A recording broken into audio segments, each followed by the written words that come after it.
Hello and welcome to the Al Hafiz educators. This is Irshad Ahmad. तो आज हम पढ़ेंगे एक इम्पॉर्टेंट टॉपिक जिसका नाम है एनालॉजी। एनालॉजी में हमने सबसे पहला क्वेश्चन लिया है 4 का रिलेशन 9 से है, तो बताओ 25 का रिलेशन किस से है। 4 का रिलेशन 9 से है, तो बताओ 25 का रिलेशन किस से है।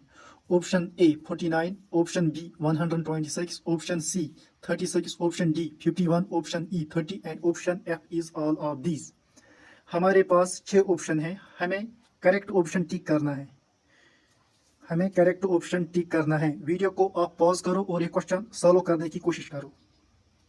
अगर हम सबसे पहले सी ऑप्शन देखेंगे, सी ऑप्शन 2 का स्क्वायर 4, 3 का स्क्वायर 9, 5 का स्क्वायर 25, तो 6 का स्क्वायर आ गया 36। सो 36 इज द करेक्ट आंसर। कैसे? हमने स्क्वायर का लॉजिक लगाया, हमें 36 करेक्ट आंसर मिला।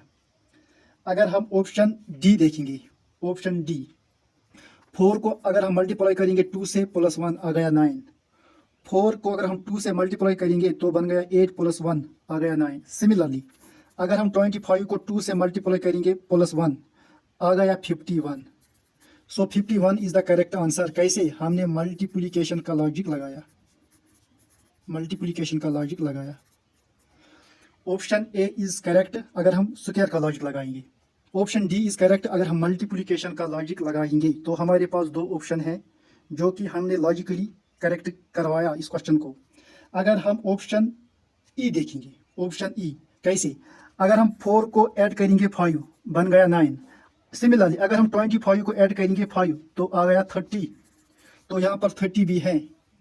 30 कैसे हमने सॉल्व किया? हमने एडिशन का लॉजिक लगाया, तो हमारे पास 30 आ गया।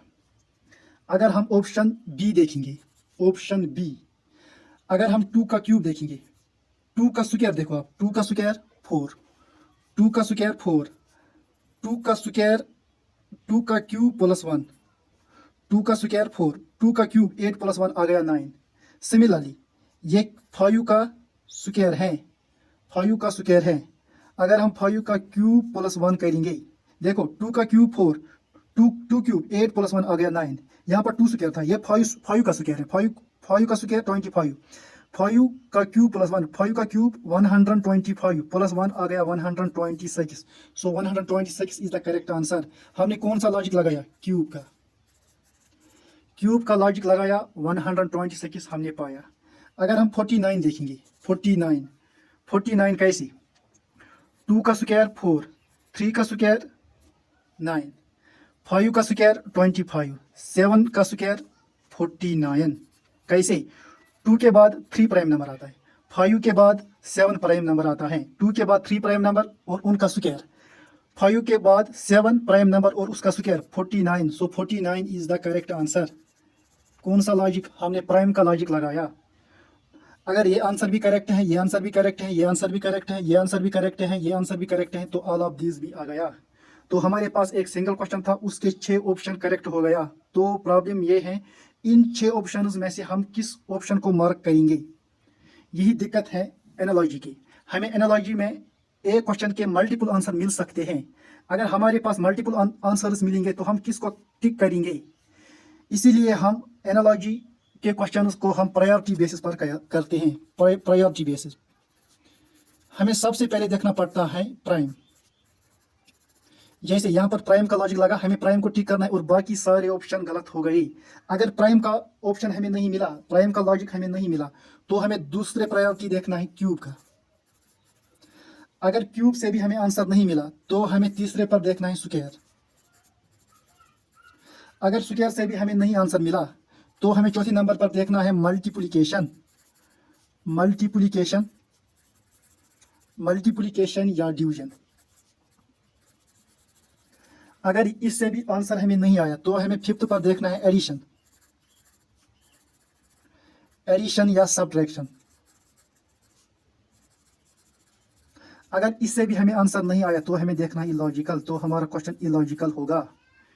यह तरीका है इन क्वेश्चंस को करने का। सबसे पहले हमें प्राइम चेक करना है। अगर प्राइम से आंसर नहीं मिला तो क्यूब देखो, अगर क्यूब से भी आंसर नहीं मिला, स्क्वायर देखो, अगर स्क्वायर से भी आंसर नहीं मिला तो चौथे नंबर पर मल्टीप्लिकेशन या डिवीजन, अगर इससे भी नहीं मिला एडिशन सब्ट्रैक्शन, और उसके बाद लास्ट पर आप देखो इलॉजिकल। तो यही पैटर्न होता है इन क्वेश्चंस को करने का। क्वेश्चन नंबर 2, 6 का रिलेशन 9 से है, तो बताओ 10 का रिलेशन किससे होगा? Option A 17, option B 15, option C 11 and option D is 9। हमें सबसे पहले चेक करना है प्राइम। 6, 9, 10 ये सारे कंपोजिट नंबर्स है, यहाँ पर प्राइम का लॉजिक फिट नहीं होगा। सेकंड पर जाएंगे हम क्यूब पर। क्यूब 2 क्यूब वो हो गया 8, ये 6 है। 2 क्यूब 8 - 2, लेकिन ये यहाँ पर 3 क्यूब 27, तो क्यूब का भी लॉजिक फिट नहीं होगा। अब हम जाएंगे स्क्वायर पर। 2 2 और 4 प्लस 2 आ गया 6, लेकिन 3 3 और 9 प्लस 1, यहाँ स्क्वायर का भी लॉजिक फिट नहीं होगा। अब हम देखेंगे मल्टीप्लिकेशन और डिवीजन। मल्टीप्लिकेशन 6 2 और 12 - 3 आ गया 9। सिमिलरली 10 2 और 20 - 3 आ गया 17 ऑप्शन ए। 6 इंटू 1.5 आ गया 9। 10 इंटू 1.5 आ गया 15। एनालॉजी में हम 1.5 से भी मल्टीप्लाई कर सकते हैं, तो अगर हम 1.5 से मल्टीप्लाई करेंगे तो आया आंसर 15, तो आंसर आ गया ऑप्शन बी। अब हमारे पास दो सही ऑप्शन है, एक है option A 17 and second option is option B that is 15। दो ऑप्शन और दोनों हमने मल्टीप्लिकेशन से सॉल्व किया। इसको हमने डायरेक्ट 1.5 से मल्टीप्लाई किया, यहाँ पर भी इंटू 1.5 से मल्टीप्लाई किया, तो इस लॉजिक को कहते हैं डायरेक्ट लॉजिक। यहाँ पर भी इंटू 1.5 और यहाँ पर भी इंटू 1.5, यहाँ पर मल्टीप्लिकेशन भी है और सब्ट्रैक्शन भी है, इसको कहते हैं इनडायरेक्ट लॉजिक। जब हमारे पास दो ऑप्शन है, एक आया डायरेक्ट लॉजिक से और एक आया इनडायरेक्ट लॉजिक से, तो हमें किस ऑप्शन को टिक करना है? इस सूरत में हमें डायरेक्ट ऑप्शन को टिक करना है, दैट इज ऑप्शन बी। यहाँ पर ऑप्शन बी करेक्ट होगा। क्वेश्चन नंबर 3, 8 का रिलेशन 12 से है, तो बताओ 6 का रिलेशन किससे होगा? Option A 8, option B 9, option C 11 and option D is 5। सबसे पहले हम प्राइम चेक करेंगे।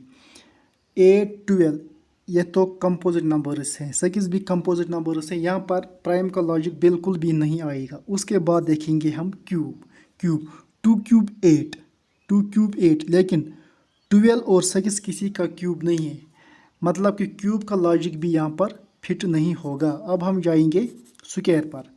3 3 और 9 माइनस 1, 3 3 और 9 नहीं, यहाँ पर स्क्वायर का भी लॉजिक फिट नहीं होगा।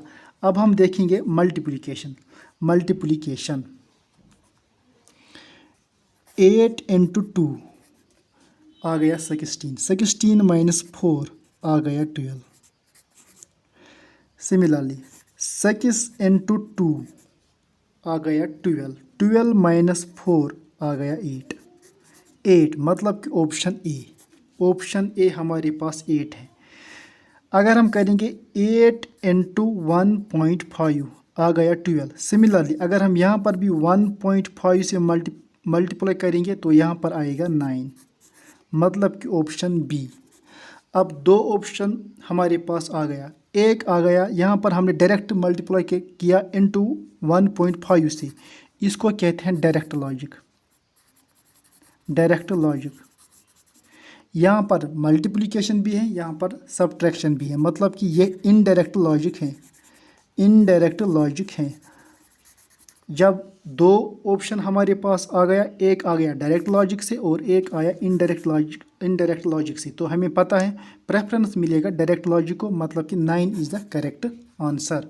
क्वेश्चन नंबर 4, 3 का रिलेशन 7 से है, तो बताओ 9 का रिलेशन किस से होगा? Option A 19, option B 24, option C 21 and option D is 23। सबसे पहले हम चेक करेंगे प्राइम नंबर्स। देखो 3 और 7 प्राइम है, but 9 is a composite number, यहाँ पर प्राइम का लॉजिक फिट नहीं होगा। उसके बाद हम देखेंगे क्यूब, 3 7 और 9 ये किसी का क्यूब नहीं है, मतलब कि क्यूब का भी लॉजिक यहाँ पर फिट नहीं होगा। स्क्वायर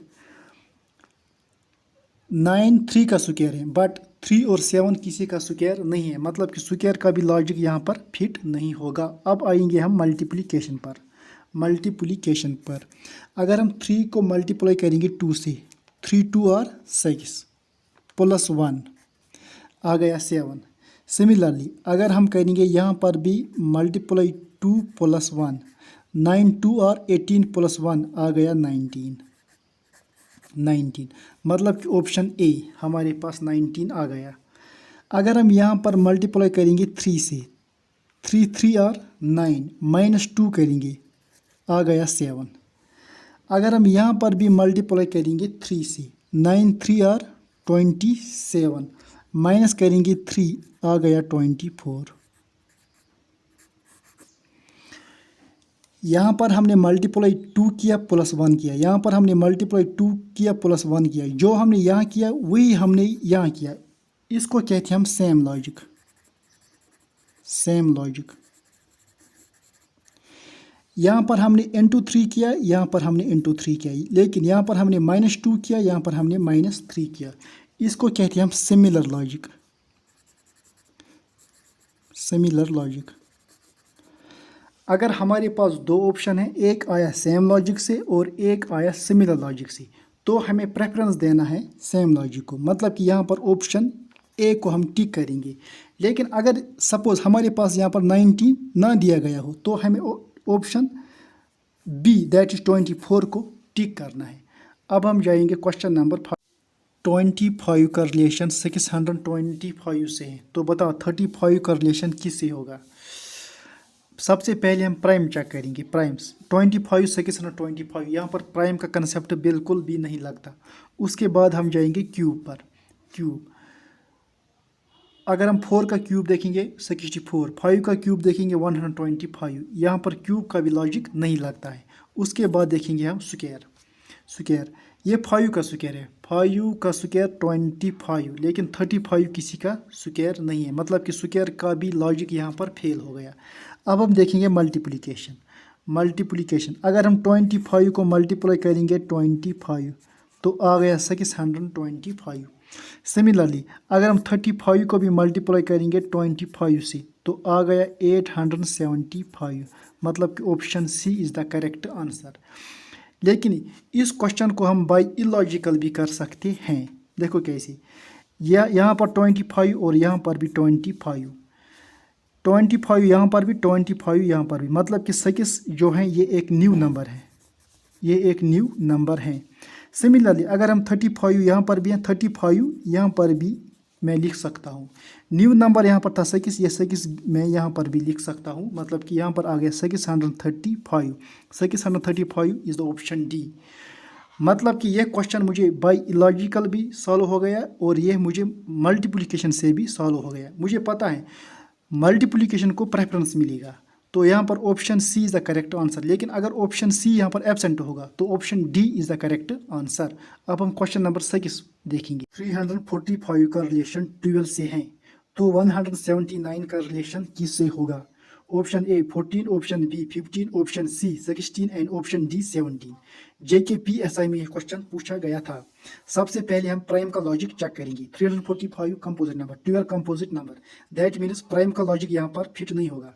क्यूब देखो, क्यूब 7 क्यूब 343 प्लस 2 आ गया 345, 5 क्यूब 125, 6 क्यूब 216, मतलब कि क्यूब का लॉजिक यहाँ पर फिट नहीं होगा। उसके बाद देखेंगे हम स्क्वायर, स्क्वायर का भी लॉजिक यहाँ पर फिट नहीं होगा। उसके बाद देखेंगे हम मल्टीप्लिकेशन। 345 के बाद आता है 12, मतलब कि यहाँ पर नंबर डिक्रीज हो रहा है। जब नंबर डिक्रीजिंग ऑर्डर में होगा तो वहाँ पर मल्टीप्लिकेशन कभी फिट नहीं होगा। उसके बाद देखेंगे डिवीजन। 345 डिवाइड बाई 12, 3 1 और 3 3 1 और 3 3 5 और 15, 3 4 और 12, 115 डिवाइड बाई 4। अब ये यहाँ पर डिसिमल में आएगा, मतलब कि डिवीजन भी यहाँ पर फिट नहीं होगा। उसके बाद देखेंगे हम एडिशन, एडिशन भी यहाँ पर नहीं आएगा, सब्ट्रैक्शन भी यहाँ पर नहीं आएगा।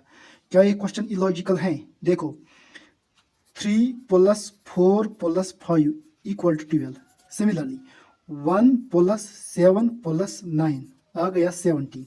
So option D is the correct answer. ये क्वेश्चन हमें बाय इलॉजिकल सॉल्व हो गया। Thank you.